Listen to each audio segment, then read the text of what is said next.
இந்த குடிசன மதிப்பீட்டு அறிக்கை ஜனாதிபதியிடம் கையளிக்கப்பட்டிருக்கிறது. அதில் உள்ள பல விடயங்கள் பிரதானமான பேசுபொருளாக மாறியிருக்கிறது. முதலாவதாக ஜனாதிபதியிடம் கையளிக்கப்பட்ட அந்த விடயம் தொடர்பான செய்தியை பார்க்கலாம். இன்றைய வீரகேசரி பத்திரிகை அதற்கு தலைப்பிடுகிறது. குடிசன தொகை மதிப்பு அறிக்கை ஜனாதிபதி அனுரவிடம் சமர்ப்பிப்பு என்பது அந்த செய்தியாக இடம்பிடிக்கிறது. தொகை மதிப்பு மற்றும் புள்ளிவிபர திணைக்களத்தினால் நடத்தப்பட்ட குடிசன மற்றும் வீட்டு வசதிகள் தொகை மதிப்பு 2024 அறிக்கை நேற்று ஜனாதிபதி அலுவலகத்தில் ஜனாதிபதி அனுரகுமார் திசாநாயக்கவிடம் கையளிக்கப்பட்டது. 2024 ஆண்டு அக்டோபர் முதல் டிசம்பர் வரை சேகரிக்கப்பட்ட தரவுகளின் அடிப்படையில் இந்த தொகை மதிப்பு முதற்கட்ட அறிக்கை தயாரிக்கப்பட்டிருக்கிறது. எனவே இலங்கையின் குடிசன வளர்ச்சி மற்றும் மாவட்ட அடிப்படையிலான சனத்தொகை பரவல் பற்றிய முழுமையான தகவல்கள் இந்த அறிக்கையில் குறிப்பிடப்பட்டிருக்கிறது. இலங்கையின் அபிவிருத்தி செயல்முறைக்கான கொள்கைகள் மற்றும் திட்டங்களை வகுக்க அரசாங்கம் அல்லாத ஏனைய நிறுவனங்களுக்கு இந்த குடிசன கணக்கெடுப்பின் மூலம் சேகரிக்கப்படும் தகவல்கள் மிகவும் முக்கியமானவை. குடிசன தொகை மதிப்பு வரலாற்றில் முதன்முறையாக டேப்லெட் கணனிகள் மற்றும் கைபேசிகளை பயன்படுத்தி தரவு சேகரிப்பு மேற்கொள்ளப்பட்டது விசேட அம்சமாகும். நிதி மற்றும் திட்டமிடல் பிரதி அமைச்சர் அரசன சூரியபெரும, ஜனாதிபதியின் செயலாளர் கலாநிதி நந்திக சனத் குமாநாயக்கம், நிதி அமைச்சின் செயலாளர் மஹிந்த சிறிவர்தன, தொகை மதிப்பு மற்றும் புள்ளிவிபர திணைக்களத்தின் பணிப்பாளர் நாயகம் DDGA செனவிரத்ன உள்ளிட்டோர் இந்த நிகழ்வில் பங்கேற்றார்கள் என்பதும் முக்கியமான செய்தி. எனவே இந்த அறிக்கையில் உள்ளடக்கப்பட்டுள்ள பல தரவுகள் இங்கே அதிர்ச்சிகரமான விடயங்களை சுட்டிக்காட்டுகிறது. கடந்த 12 ஆண்டுகளாக இலங்கையினுடைய சனத்தொகை வளர்ச்சி என்பது மிகவும் குறைந்த மட்டத்திலேயே காணப்படுவதாக தொடர்பான செய்திகள் பிரதானமாக இடம்பெடுத்திருப்பது காலம். இன்றைய டெய்லி மிரர் பத்திரிகையினுடைய பிரதான தலைப்புச் செய்தி இதனை அடிப்படையாகவே கொள்கிறது. Sri Lanka population growth it's all time low என்பதாக அந்த செய்திக்கு தலைப்பெற்றுவதை நாங்கள் காணக்கூடியதாக இருக்கிறது. எனவே இந்த முறை வெளியாகிருக்கின்ற இந்த அறிக்கையின்படி இலங்கையினுடைய மக்கள் தொகை மிகவும் குறைந்த மட்டத்தில் அதிகரிப்பு வீதத்தை காட்டிக் கொண்டிருக்கின்ற மிக முக்கியமான ஒரு அறிக்கையாக இந்த அறிக்கை இடம்பெறுகிறது என்பதாக டெய்லி மிரர் பத்திரிகை தலைப்பெற்றுவது நாங்கள் காணக்கூடியதாக இருக்கிறது. எனவே இந்த அறிக்கையானது இலங்கை வரலாற்றில் அதிகளவு மக்கள் தொகை வளர்ச்சி வீதம் குறைவடைந்த ஒரு அறிக்கையாக இந்த அறிக்கை இடம்பிடிக்கிறது என்பதாகத்தான் அந்த செய்தி பிரதானமாக இடம்பெடுத்திருப்பதை காணலாம். இன்றைய லங்கா தீப பத்திரிகையிலும் அது தொடர்பான செய்தி பிரதானமாக இடம்பெடுத்திருப்பதை நாங்கள் காணலாம். அதே போல இன்றைய மௌவிய பத்திரிகையிலும் அது தொடர்பான செய்திகள் முக்கியத்துவம் பெறுகின்றன. தென் தெகோட்டி தாஹத் லக்ஷயாய் லங்காவே ஜனகணனைய அவருது தொலாட்டம வெடிவுனே லக்ஷ தாஹத்தராய் என்பதாக அந்த செய்திக்கு தலைப்பெற்றிருப்பதை காணலாம். எனவே கடந்த 12 வருடங்களில் 14 லட்சம் மக்கள் தொகை வளர்ச்சி மாத்திரமே இலங்கையில் இடம்பெற்றிருக்கிறது என்பது இங்கே முக்கியமாக நாங்கள் சுட்டிக்காட்டப்பட வேண்டிய விடயம். இலங்கையின் மொத்த சனத்தொகை 2,17,63,170. சனத்தொகை வளர்ச்சி 0.5% வீழ்ச்சி, மேல் மாகாணத்தில் அதிக மக்கள், வடக்கில் குறைவு என்பதாக இன்றைய வீரகேசரி பத்திரிகை அதற்கு தலைப்பெற்றிருப்பதை நாங்கள் காணக்கூடியதாக இருக்கிறது. எனவே இந்த விடயங்கள் தொடர்பாக நாங்கள் இப்போது விரிவாக பார்க்கக்கூடியதாக இருக்கும். இலங்கையின் தொகை மதிப்பு மற்றும் புள்ளிவிபர திணைக்களத்தால் கடந்த 2024 ஆண்டு மேற்கொள்ளப்பட்ட குடிசன வீட்டு வசதிகள் தொகை மதிப்பின் பிரகாரம் நாட்டின் மொத்த சனத்தொகை 2,63,470 ஆக பதிவாகியிருக்கிறது.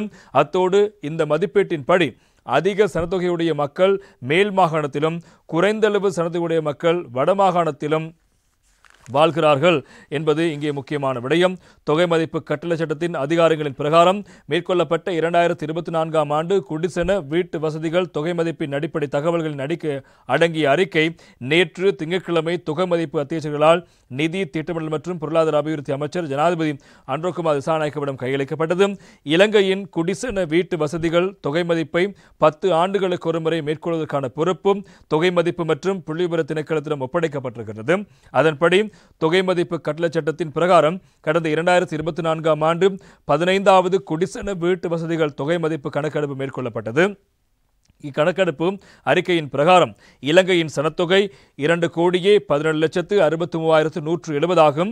இது 2012 பதிவான மொத்த சனத்தொகையை விட 14,03,731 அதிகரிப்பை காட்டுகிறது. எனவே கடந்த 2012 ஆண்டில் காணப்பட்டதை விட 14,03,731 பேர் அதிகரித்திருக்கிறார்கள் இலங்கையிலுள்ள மக்கள் தொகையில். எனவே 12 வருடங்களில் கிட்டத்தட்ட 14,03,733 பேர் மாத்திரம்தான் இலங்கையில் சனத்தொகை அதிகரிப்பில் இருக்கிறார் என்பது முக்கியமான விடயம்.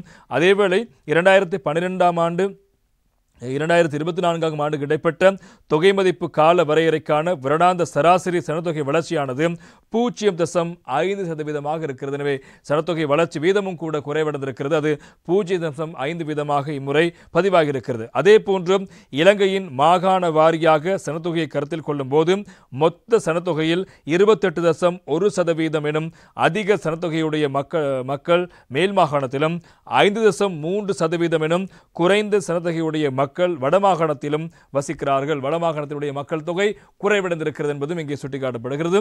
அதேவேளை மாவட்ட அடிப்படையில் சனத்தொகை பரம்பலை கருத்தில் கொண்டால் 24,33,685 எனும் அதிகூடிய சனத்தொகை கம்பஹா மாவட்டத்திலும் அதற்கு அடுத்தபடியாக 23,74,461 எனும் சனத்தொகை கொழும்பு மாவட்டத்திலும் பதிவாகியிருக்கிறது. ஏனைய மாவட்டங்களை பொறுத்தவரைக்கும் குருநாகல் மாவட்டத்தில் 17,60,829 பேரும், கண்டி மாவட்டத்தில் 14,61,269 பேரும், களுத்துறை மாவட்டத்தில் 13,05,552 பேரும், ரத்தினபுரி மாவட்டத்தில் 11,45,138 பேரும், காலி மாவட்டத்தில் 10,96,585 பேருமாக ஒவ்வொரு மாவட்டங்களிலும் இந்த குறிப்பிட்ட நான் கூறிய இந்த குருநாகல், கண்டி, களுத்துறை, ரத்தினபுரி, காலி, கொழும்பு, கம்பகா ஆகிய மாவட்டங்களில் மாத்திரம்தான் இந்த 1 மில்லியனுக்கும் அதிகமான மக்கள் தொகை கொண்டிருக்கின்ற மாவட்டங்களாக இடம்பிடிக்கிறது. மேலும் ஒரு சதுர கிலோமீட்டருக்கு 3,549 நபர்கள் என்னும் அடிப்படையில் அதிகூடிய சனத்தொகை அடர்த்தி கொழும்பு மாவட்டத்தில் இருக்கிறது. எனவே ஒரு சதுர கிலோமீட்டரில் 3,549 நபர்கள் என்ற அடிப்படையில் தான் கொழும்பில் மக்கள் தொகை செறிந்து வாழ்கின்ற ஒரு பகுதியாக இருக்கிறது. அதே போல ஒரு சதுர கிலோமீட்டருக்கு 50 நபர்கள் எனும் அடிப்படையில் மிக குறைந்த சனத்தொகை அடர்த்தி முல்லைத்தீவு மாவட்டத்திலும் இம்முறை பதிவாகி இருக்கின்ற விடயங்கள் பிரதானமாக இருப்பதை காணலாம். எனவே கடந்த 12 வருடங்களில் இலங்கையுடைய மக்கள் தொகை அதிகரிப்பு வீழ்ச்சியை கண்டிருக்கிறது என்பதும் பிரதானமான செய்தி. 14 லட்சம் பேர் தான் இலங்கையினுடைய புதிதாக இலங்கை மக்கள் தொகை அந்த இதில் இணைந்திருக்கிறார்கள் என்பதும் பிரதானமான செய்தி. இதற்கு பல்வேறு காரணிகள் எதிர்நிலையாக மாறியிருக்கிறது. கடந்த 5 வருட காலமாக கொரோனா பொருளாதார பிரச்சனை என்பது மிகப்பெரிய தாக்கம் செலுத்தியிருக்கிறது. அதே போன்று கடந்த காலங்களில் இருந்த பல்வேறு பொருளாதார பிரச்சனைகளுக்கு முக்கியமான காரணிகளாக இருக்கலாம். எனவே 12 வருடங்களில் 14 லட்சம் பேர் தான் இலங்கையுடைய சனத்தொகை அதிகரிப்பாக இருக்கிறது என்பதும் இங்கே பிரதானமான செய்திகளாக இடம்பெடுத்திருப்பதை நாங்கள் காணக்கூடியதாக இருக்கிறது.